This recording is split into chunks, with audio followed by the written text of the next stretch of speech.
as fast as January did in terms of the calendar whizzing by. We're soon into March, and time doesn't stop for anyone. So I hope all of you that listen to this get some value out of what I want to share with you about being mindful is not the same thing as being mindful, having a fullness up here in your mind. Let me repeat that.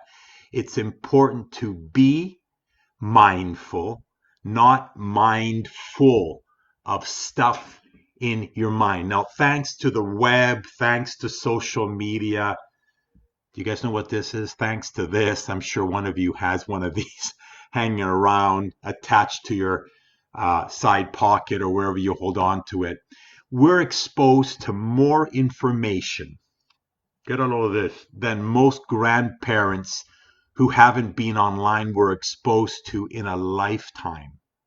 More than our grandparents were exposed in a lifetime. It's no wonder we get overwhelmed sometimes, and perhaps most of the days.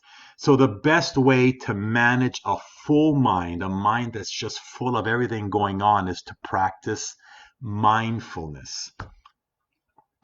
Now, being mindful allows our brains to, number one, process information, be present, and the most important thing that we're all, I think, trying to find is to enjoy the moment that you and I are in, because it's one thing to be living day by day, but always worrying about the past or worrying about what's to come.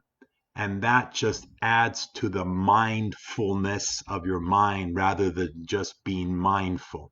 So here are 3 tips I wrote down that can help you and I be mindful and not mindful of stuff in your head. Number 1, take 5 minutes before getting out of your car, before or after work. Take 5 minutes before you arrive at the gym in your car or after your gym. Take 5 minutes after an appointment or before the appointment, and just be. Be. Just be mindful in that moment, in preparation, before work, after work, before an appointment, after appointment, before meeting someone, not meeting someone, and just take 5 minutes to be. I think that's very powerful. I often do that in preparation for the event that I'm going into, but just taking that time to be and not suddenly rushing to the next step or grabbing my friend over here that's attached to my hip like all of you. Take 5 minutes to be during the day in those moments when you can. Number 2, practice the 5-5 rule by noticing 5 things about each of your senses at least once a day. I thought this one was very powerful. What are your 5 senses? Number 1, touch.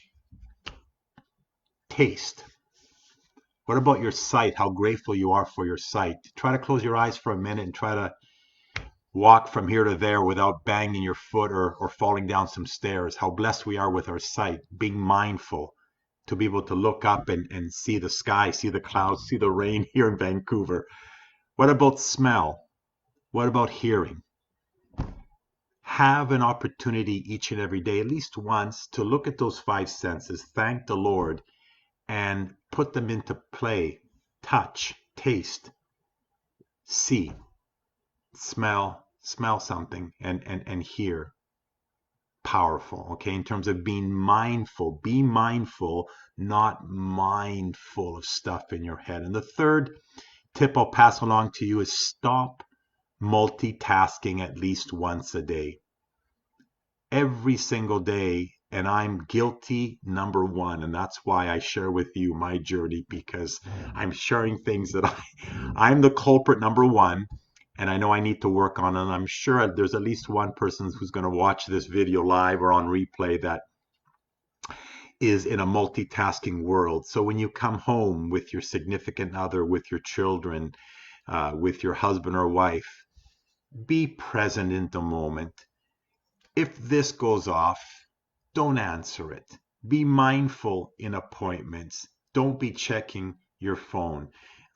There's so many other examples I can give you of not multitasking. You're going to be more efficient when you break down the tasks of your day rather than sitting there and always anticipating a tweet or a ting or a ding or whatever the heck these phones do with you or I. In conversation with people, in restaurants, turn your phone on silence and turn it upside down and be present for the individual in front of you. I have tried to do that over the last couple of years with great success in being more mindful with the person in front of me than just having a mind full of stuff going on in my head, waiting for the phone to ring when I'm sitting there having a coffee with someone across the desk from me.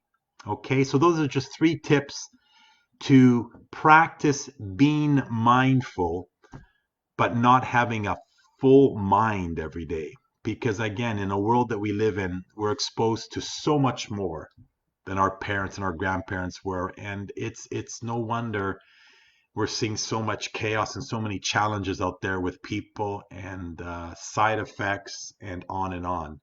Practice mindfulness.